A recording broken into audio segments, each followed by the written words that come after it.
Educação à distância, mudando realidades.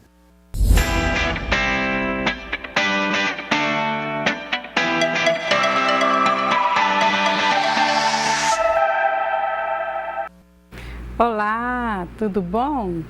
Estamos aqui para mais uma aula, da nossa disciplina de organização, processos e tomada de decisão. Só para lembrar, eu sou a professora Maraí Rodrigues e hoje nós vamos entrar na nossa segunda aula.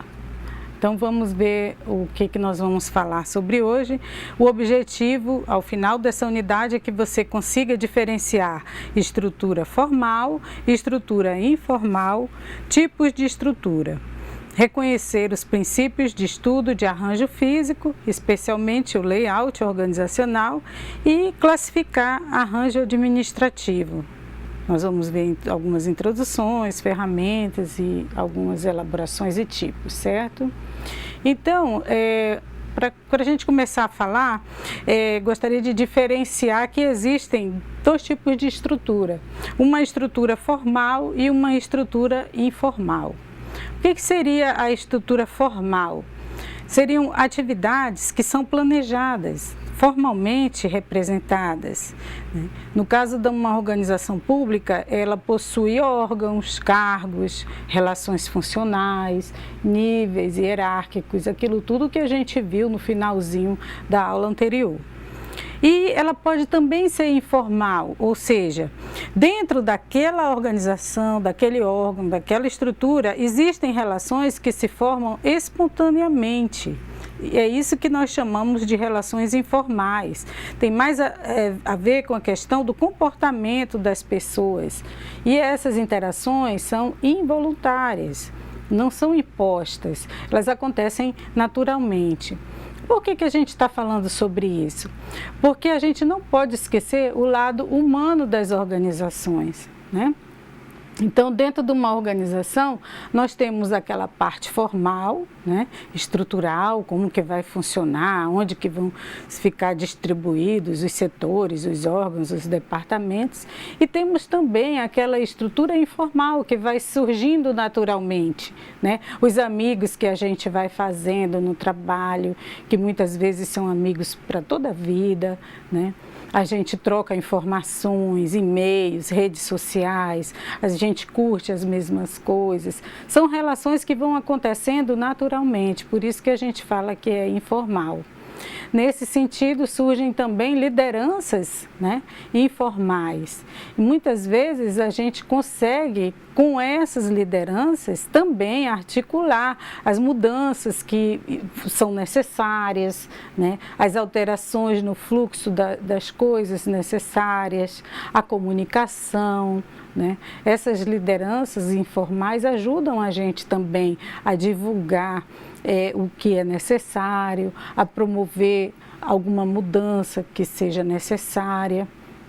Então, nós vamos percebendo que não existe apenas aquela estrutura formal, enrijecida, clássica, mas também uma estrutura informal de pessoas, de relacionamentos, de interação, que surge naturalmente em qualquer lugar onde a gente esteja trabalhando, a gente esteja produzindo e se relacionando com as outras pessoas.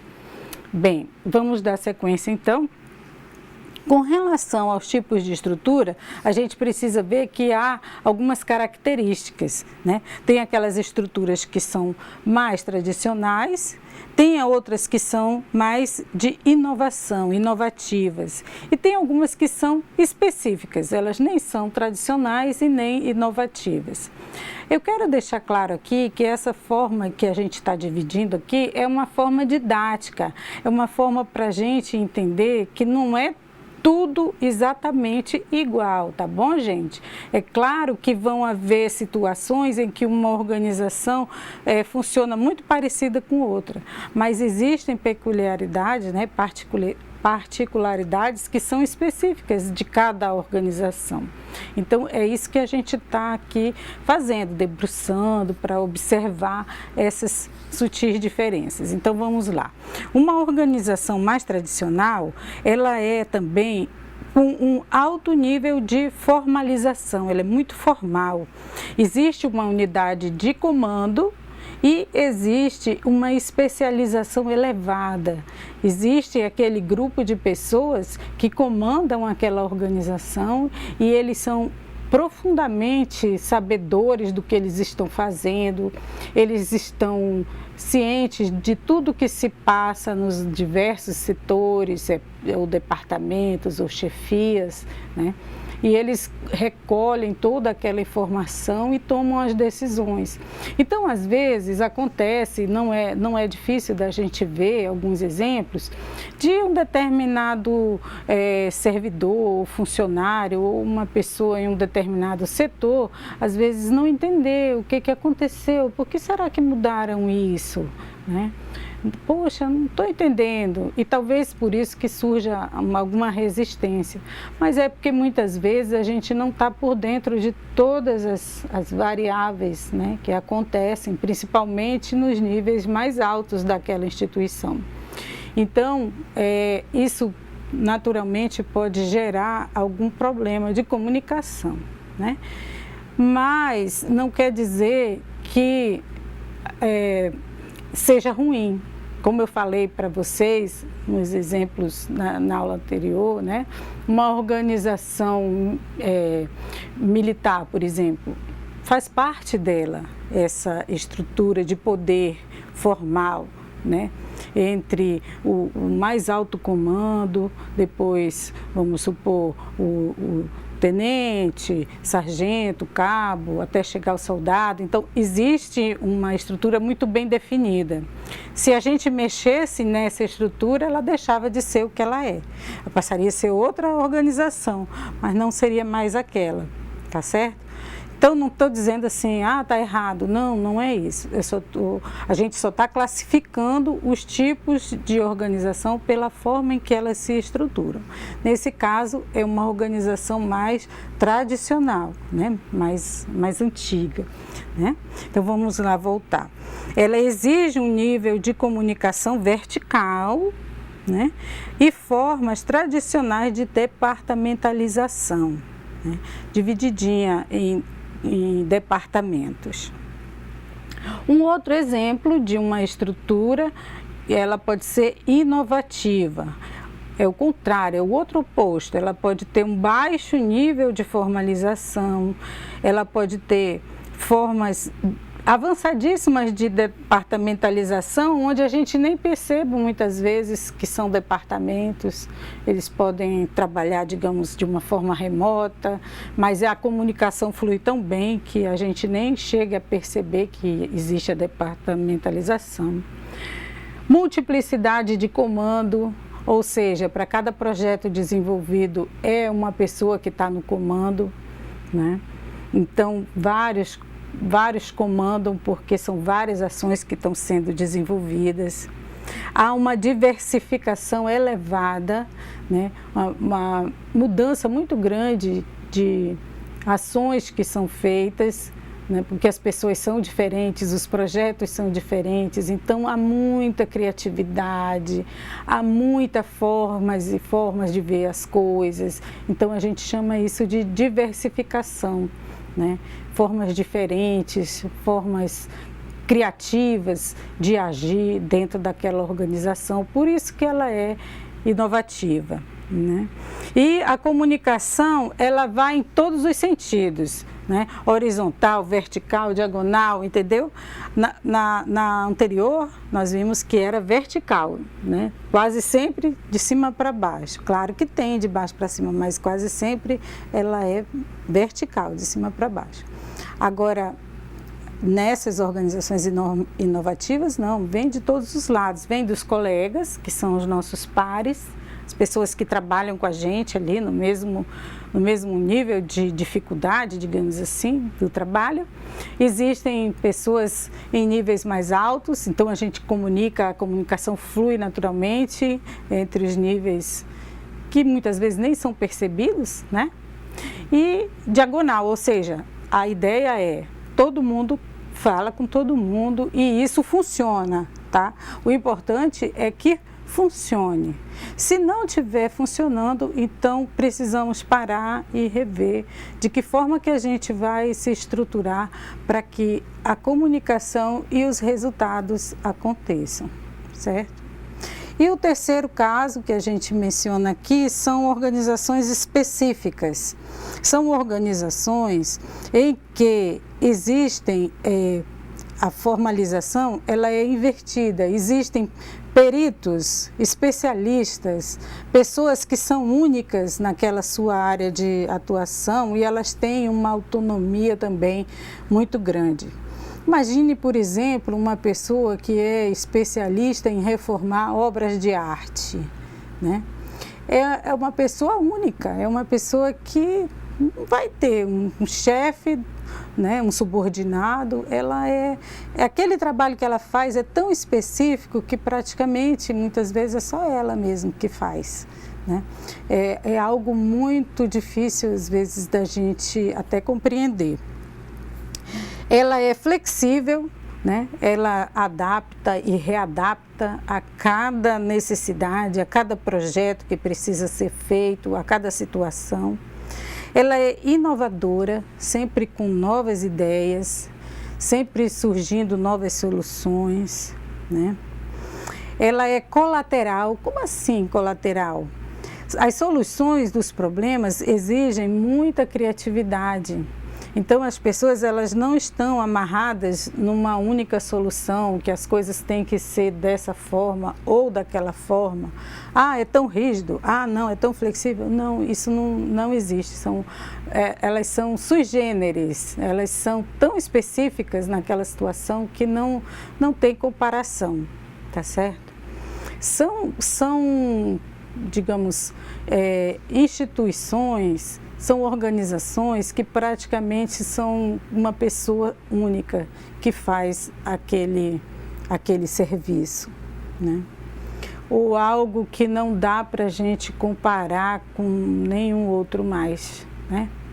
Eu imagino, por exemplo, uma organização assim como a NASA, né? Existem outras NASAs iguais, entendeu? Ela é tão específica naquele setor que ela faz, que ela praticamente é única, né? Naquilo específico que ela faz, né? É um exemplo mais ou menos nesse sentido. E também a interação, que a gente chama, é uma forma de interação tipo rede social, né? A gente chama de hipertexto, né? O conhecimento, ele tanto é levado em conta o conhecimento tácito como explícito, ou seja, tanto aquele conhecimento formal que a gente pode ler nos livros, como também aquele conhecimento que a gente foi aprendendo com a vida, com o dia a dia, com as nossas experiências. Então, junta-se isso tudo. Esse é o tipo de interação, de comunicação que é levado em conta. Esse é o tipo de conhecimento que importa para uma organização dessa. Ou seja, aquilo que é mais formal e aquilo que a gente foi adquirindo com a vida, com a experiência, com o nosso próprio conhecimento. Então, podemos classificar assim, essas três características: tradicionais, inovativas e específicas, certo? Bem, dando continuidade, agora nós vamos ver os tipos de arranjo, que a gente chama de layout, né? Layout é a forma que aquela organização, o jeitão dela, a forma que nós vamos distribuir, organizar. Se fosse na nossa casa, seria o lugar onde nós vamos colocar os móveis, né? Então, o fogão fica na cozinha. Se a gente colocar o fogão na sala, talvez não funcione, né? Depende da organização, depende da estrutura, da forma que aquela família funciona. Então, é o jeitão que aquela organização vai funcionar. Ela pode ser administrativa ou industrial. Aqui na nossa figura a gente tem um exemplo de um layout administrativo, né? São ilhas, algumas se comunicam bem pertinho, outras já estão mais separadas.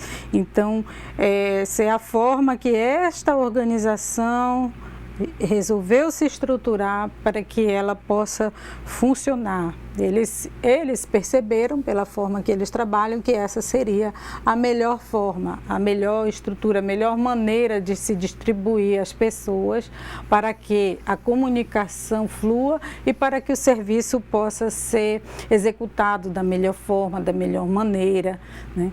Então, existe um lugar certo, professor? Existe uma posição certa? Não existe. Cada organização vai perceber o seu jeitão, a sua forma de funcionar e se distribuir fisicamente da melhor forma em que possibilite a interação entre as pessoas, entre os recursos, né, e os resultados. Então, isso é muito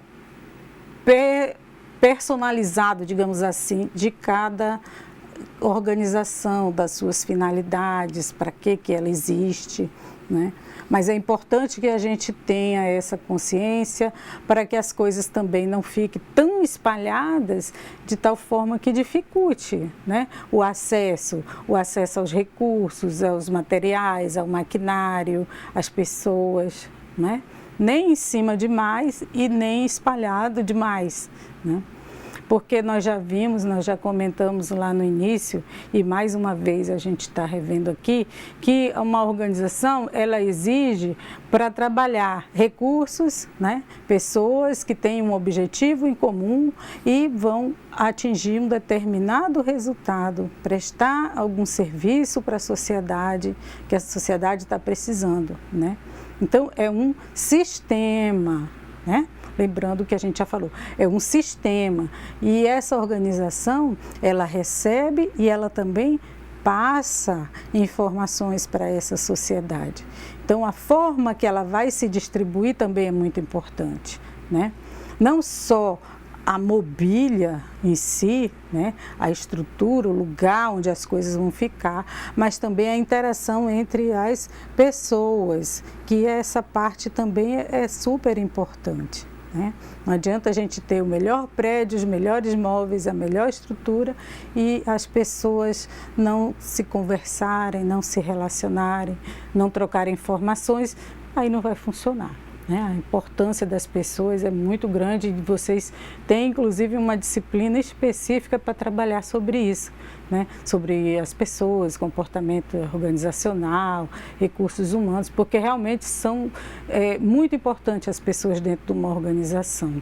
Não é só cuidar da estrutura, do formato, do jeitão que os móveis ou as maquinárias estão distribuídas, mas também a facilitar o acesso à informação, a troca de informação entre as pessoas.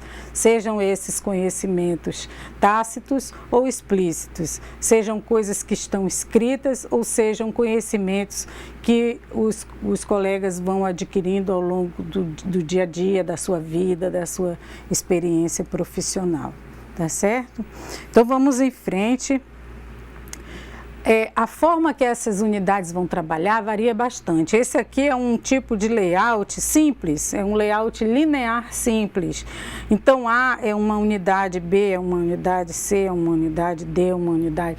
Eles estão em linha, eles estão de forma linear, um depois o outro, como se fosse uma fileirinha, né? E a gente chama esse tipo de layout de linear.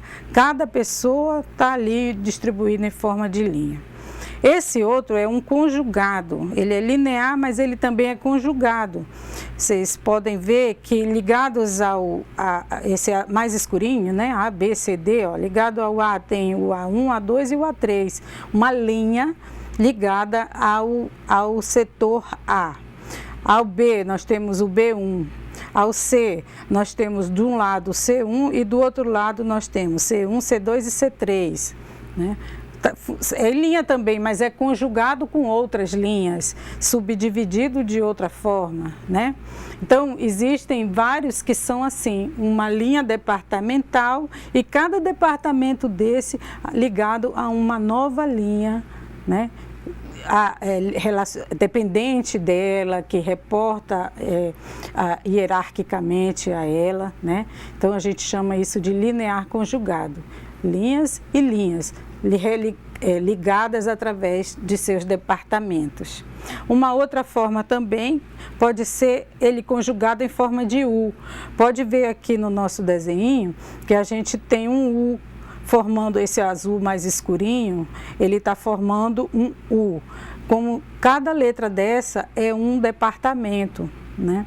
E aí vocês conseguem observar que ele faz a letra U, do A, B, C, D, E, F e G, formando uma letra U. E nem todos, mas alguns departamentos também têm outra linha ligada a ele. Por exemplo, o departamento B tem a linha B1 e B2, né? São outros setores relacionados àquele departamento. O departamento C tem C1 e C2, o D, D1 e D2, cada um tem suas linhas específicas. Aí eles se organizaram em forma de U para ficar mais fácil a comunicação, a troca de informação, a produção de determinado serviço, para a coisa fluir dessa forma. É obrigatório que seja assim, professora? Ou em linha ou em U? Não, pode ser em forma de L, né? Pode ser da forma que a organização perceber que vai fluir melhor, né? O layout ele pode variar dentro de apenas uma única sala, ou pode ser um departamento inteiro. E isso daí vai depender do jeitão, da forma que cada organização se sente melhor, da forma que o gestor também percebe que a comunicação e a prestação do serviço vai fluir da melhor forma, da forma mais rápida, da forma mais dinâmica para atender a sociedade, né? O importante é a gente atender bem o nosso cliente, que no caso é o cidadão, a sociedade como um todo, não é? Então vamos em frente. Isso aqui é uma outra coisa muito interessante que a gente trouxe, é o efeito das cores. As cores também influenciam no layout. Existe uma relação de cores e a ilusão que ela pode causar nas pessoas, e inclusive o efeito psicológico que pode gerar o efeito psicológico que essa cor pode trazer nas relações de trabalho, né? Em como que o serviço vai fluir, de como que as pessoas percebem, muitas vezes elas nem têm consciência que isso está acontecendo. Então esse é um fator muito importante também na hora de escolher a cor para um determinado setor. Se você trabalha com uma organização criativa, que flui muito, que precisa estar muita energia, então você não vai colocar cores muito sombrias, muito tristes, porque senão não vai gerar o efeito que se espera nas pessoas, né? E é um efeito quase que imperceptível, mas vamos dar uma olhadinha em alguma delas aqui para a gente ter essa consciência. Então olha só, o vermelho, ele representa aumento do volume, do peso ou do calor, né? Dá uma sensação de calor. Então o vermelho, ele é estimulante, ele é envolvente. O efeito ruim é que ele pode inclinar a violência. Então, vamos supor, pessoas que são mais assim, nervosas, né, podem ficar mais irritadas. Então, a gente tem que medir o nível de vermelho que vai usar, a quantidade, a intensidade desse vermelho. O azul, ele já é refrescante, ele remete também à diminuição do peso, ela acalma, ela é mais repousante.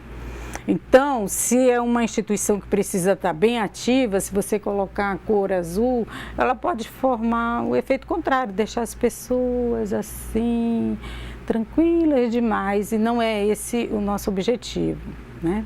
Talvez para um quarto de dormir, né? Ou para uma sala de aula de crianças muito agitadas, o azul fosse uma cor legal, né? Mas não o tempo todo, porque senão as pessoas ficariam apáticas demais. Então tem uma série de cores aqui, laranja, verde dá a sensação de paz, natureza. Já o violeta, ele é mais assim, melancólico, talvez não seja legal um lugar muito violeta, né? O preto, ele é repousante, mas também é deprimente, então não seria legal usar essas cores que deixam as pessoas assim, sabe? É bom cores que deixem elas mais ativas, mais espertas, mais felizes, né? Dependendo também da reação que se espera em cada organização, em cada situação, percebe? Então, são coisas que dependem também da finalidade daquela organização, para que ela se destina, e a cor também pode influenciar, né? A gente chama isso de ergonomia. Na nossa apostila também tem um link explicando o que é ergonomia, né? E vocês podem fazer uma leitura mais detalhada para observar que tudo influencia. O som influencia, os móveis, a nossa postura, a postura que a gente vai sentar, a postura que a gente vai ficar a maior parte do nosso tempo, também é importante para que a gente não sinta dores, né? Dores no nosso corpo, a gente não sinta desconforto. Pensa trabalhar 8 dias, né? 8 horas por dia, né? 5 dias, 6 dias durante a semana. Então a gente tem que estar bem, tem que estar à vontade, tem que estar se sentindo seguro para que o serviço flua tranquilamente, né? E a isso a gente chama de ergonomia, que vai cuidar também do nosso bem-estar físico, né? Como pessoa, qualidade de vida no trabalho. Então a gente precisa se apropriar desses conhecimentos, então a gente disponibilizou um pouquinho lá para vocês se aprofundarem mais nesse assunto posteriormente, tá certo? Bem, falando novamente na questão do arranjo, a gente é muito comum a gente ver, não sei, acredito que todos vocês já devem ter visto, essa estrutura aqui que a gente chama de organograma.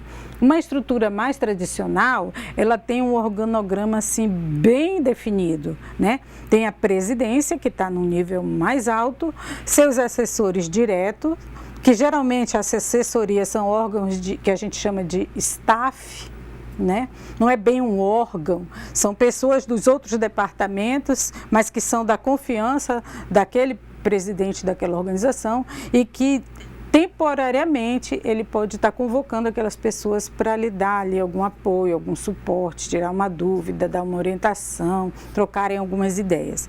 Então, uma instituição cujo arranjo administrativo é mais tradicional, ele vai ter essa estrutura, né, de departamentos que aqui a gente está representando. Tem o departamento A, o departamento B e o departamento C. Aí cada departamento ele já pode ser dividido em seções, seção 1, seção 2 de cada departamento. E cada seção também pode ser subdividida em setores, né? Setor 1, 2, 3. Então, não vai ser sempre assim, existem estruturas que precisam ser assim, mas outras não.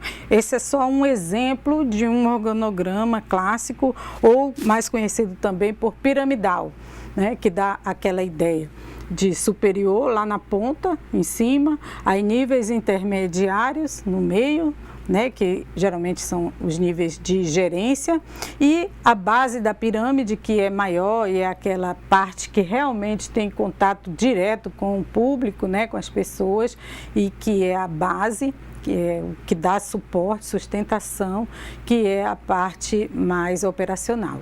Tá certo?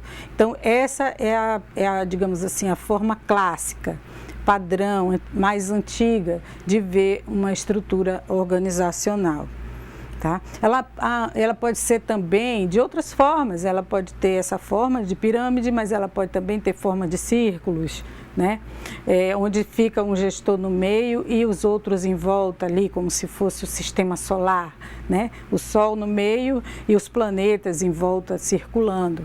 Essa também é uma outra forma estrutural de ver algumas organizações. Geralmente são organizações mais inovativas, são organizações que fluem de uma outra forma.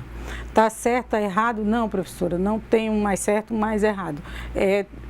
Depende da finalidade da organização, da forma que ela quer que a comunicação flua, da forma e da velocidade que ela quer que os produtos, né, os resultados, as ações sejam levados de volta para a sociedade.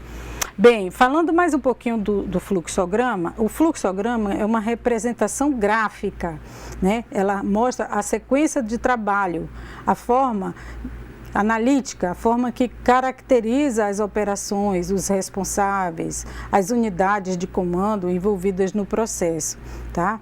Elas chamam isso de gráfico de processo, ou gráfico de procedimento, ou gráfico de documentos, tá? Então, voltando mais um pouquinho, essa estrutura aqui, na verdade, ela tem a ver mais com os processos, com a forma que as coisas vão fluir.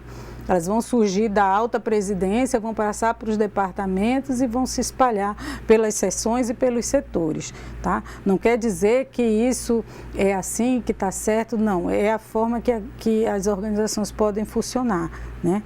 Formas de que os seus processos acontecem, que os procedimentos acontecem, ou que seus documentos são, circulam ou são armazenados, né? Também existem dois tipos de organização. Tipos são formas, né, que elas são conhecidas. Ela pode ser de base mecanicista ou pode ser orgânica. O que é isso, professora? Base mecanicista. Que lá no início, as coisas, a industrialização, né, lembra que eu falei para vocês da Revolução Industrial, que é quando surgiram as indústrias, né, e houve uma saída do campo, as pessoas foram para as cidades e as organizações passaram a ficar assim, crescer, né? Cresceu a cidade, cresceu a economia, cresceu a produção, a indústria, revolução industrial, né? Até então as coisas eram produzidas em oficinas, né? De forma manual, então elas passaram a ser produzidas na forma de grandes máquinas, grandes indústrias funcionando, com muita gente. Não tinha a tecnologia que tem hoje, né? Robô e tal, computador, isso não existia. Mas existia uma coisa muito forte, que era essa questão da estrutura. E a gente chama isso de mecanicista, né? Porque passou a ser mais mecânica, cada um no seu quadrado, cada um só fazia aquela atividade específica, né? Não fazia mais um produto do início até o fim, né? Como eram, por exemplo, antigamente, quem era sapateiro fazia o sapato do início ao fim, fazia o solado, fazia tudo, né? Costurava, era um negócio que era feito à mão. Depois, quando chegou a industrialização, as coisas começaram a ser feitas assim, em forma de linha, né? Cada um faz uma parte.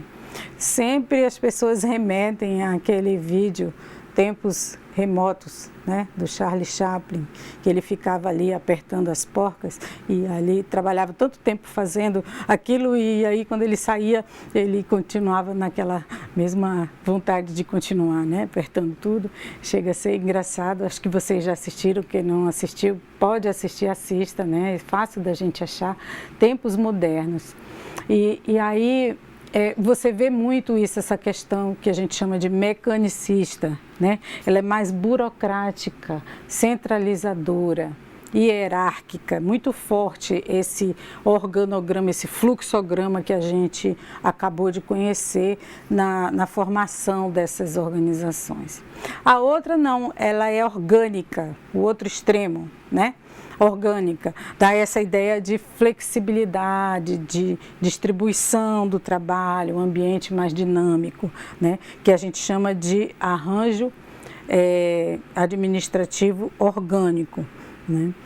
O tipo de estrutura é assim, mais flexível, onde há mais divisão de trabalho, mais dinâmico, como se fosse um órgão mesmo, né?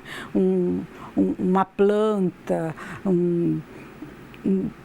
uma planta, ela tem o raiz, caule, folhas, né, flores, frutos, cada um tem a sua função, cada um tem o seu objetivo para a coisa fluir, para a coisa acontecer, né? A plantinha, ela absorve água e sais minerais, né, e solta o oxigênio, né? Ela inspira gás carbônico, solta o oxigênio, ela faz fotossíntese, ela faz uma série de coisas, né? Então ela também é um sistema. Ou os nossos órgãos mesmo, né? O aparelho circulatório, com coração bombeia, o sangue circula, entra oxigênio, sai gás carbônico, ou seja, aquela ideia né, de fluir, de cada um fazer a sua parte e no final a gente tem um bom resultado a partir daquilo. Então é essa ideia de órgão, talvez por isso que a gente chama as organizações públicas de órgãos, né? Órgão, organizações, órgão, nesse sentido de juntos, são partes separadas que juntas, elas, cada uma fazendo a sua parte, elas produzem algo maravilhoso, trazem um resultado bom para a sociedade, assim como a planta faz, né? Vamos em frente. Uma outra questão ligada a isso que a gente precisa observar é o ambiente. Então existe o microambiente e o macroambiente. O micro está representado aqui por esse círculo menor interno, o azul mais clarinho. Quem são as pessoas, quem são as estruturas que compõem o microambiente? São os consumidores, né? Os fornecedores, os concorrentes, né? Os regulamentadores, são órgãos, né, regulamentadores. A gente já conhece, por exemplo, o Inmetro, a Anvisa, a Anatel, né, ANEEL, são órgãos que regulamentam o funcionamento de determinadas áreas da sociedade. Esse é o nosso microambiente, a parte onde a organização está inserida, aonde ela recebe influências e aonde ela influencia mais diretamente, né? Consumidores e fornecedores, no nosso caso, no órgão público, é o cidadão, né? É ele que vai usufruir dos benefícios que as organizações fornecem. Por exemplo, uma organização de saúde, né? Um hospital, um grande hospital, né? Ele fornece serviços de saúde, então vai receber pessoas que estão com algum problema de saúde e vai devolver à sociedade essas pessoas curadas, né? Então, ele recebe e ele devolve para a sociedade, é algo mais visível da gente perceber e observar. Então, recebe a influência e influencia também essa sociedade. E existem os órgãos reguladores, regulamentadores, né? No caso que a gente vê bastante, né? O Inmetro, ele cuida da aferição de aparelhos, né, balanças. É claro que eu estou falando assim de uma forma bem simples, bem didática, né? A Anvisa, que cuida da parte mais de medicação, de vacinação. Então, são órgãos que estão cuidando do bem-estar da sociedade, da forma com que as coisas vão ser conduzidas e direcionadas, né, para não se perder o controle, tá? Esse é o microambiente. E o macroambiente, professora, o que é? Então vamos ver aqui, o nosso macroambiente representado por esse círculo maior, que é um círculo azul mais escuro, que são diversos fatores que influenciam essa sociedade, sejam eles institucionais, econômicos, né, sociais, demográficos, ecológicos, né? Por exemplo, fatores econômicos, uma recessão, né? Fatores sociais, né? Fatores demográficos, o aumento populacional, precisamos controlar, por exemplo, a mortalidade infantil, que era algo que era considerado até normal há 40 anos, né, 50 anos, era muito comum você ouvir falar que alguém perdeu alguma criança na família. Hoje em dia a gente acha muito absurdo, né? São fatores que antes aconteciam e a gente nem percebia que era tão grave, que precisava de tanto cuidado, né? E hoje a gente já até estranha, né? Era tão comum antigamente, desidratação, as crianças perderam, morreu, né? Hoje a gente não aceita mais isso, né? Por exemplo, Fatores ecológicos, um acidente que acontece, por exemplo, quando nós ouvimos falar sobre a barragem de Brumadinho, que estourou e aquilo causou uma destruição muito grande naquela região, vidas foram perdidas, né? Famílias ficaram desabrigadas. Então são situações que estão fora do controle daquela organização, mas que elas podem eventualmente acontecer. São fatores que estão fora do nosso controle, mas que elas precisam ser vistas com muito carinho, para que ações, políticas públicas sejam tomadas e possam diminuir, eliminar essas situações. Elas são muito fora, né? Por exemplo, um país que forneça alguma espécie de produto, algum alimento para o nosso país e por algum motivo ele não pode mais fornecer. Então isso vai causar um desequilíbrio nosso. Mas não foi culpa da nossa organização, mas com certeza nós vamos sentir o impacto disso e tomar novas providências para mitigar, né, para fazer com que aquele impacto não seja tão forte. E, mais uma vez, isso é um motivo que pode levar as organizações a mudar um procedimento, mudar o jeitão dela fazer tal coisa. Ela precisa fazer um processo, uma ação para, pelo menos, mitigar, né? Diminuir o impacto daquele macroambiente, daquela coisa que veio de fora e que está fora do nosso controle. Então, o que podemos fazer, né? E só lembrando que esse também é um dos pontos da nossa segunda atividade de percurso, do videozinho que vocês vão elaborar, falando justamente o que o gestor precisa fazer para que essa mudança ocorra da melhor forma possível, né? Para que ela seja mais eficiente, né? Como ele vai fazer para que as pessoas e as coisas possam fluir de tal forma que essa mudança ocorra da melhor forma possível, tá certo? Só lembrando aqui que está na hora da gente começar a correr para fornecer esse vídeo. Olha, uma dica importante aqui, vocês falarem sobre isso, né? O microambiente e o macroambiente. O micro é aquele que a organização pode e deve cuidar. Seus processos internos, o que ela pode fazer, o que ela pode influenciar, o que ela pode agir ali para melhorar. E o macro está fora, ela não consegue interferir muito, ela no máximo consegue influenciar de alguma forma, né? Que são coisas que acontecem e que a gente precisa aprender a conviver ou gerenciar ou lidar com aquela situação da melhor forma para diminuir os danos, para diminuir as perdas, para diminuir os prejuízos, tá certo? Então, essa é uma parte que a gente não podia deixar de falar, essa observação sobre o microambiente e o macroambiente, tá certo? Essas são as nossas referências que nós trabalhamos hoje, as mesmas que nós utilizamos na aula passada. Eu espero que vocês tenham curtido, tenham entendido, tenham aproveitado ao máximo.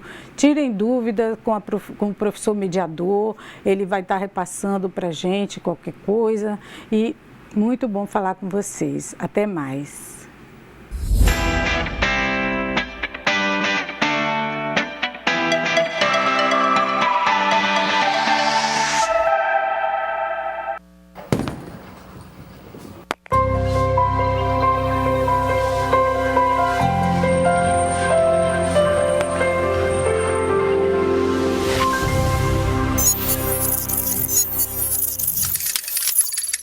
Educação à distância, mudando realidades.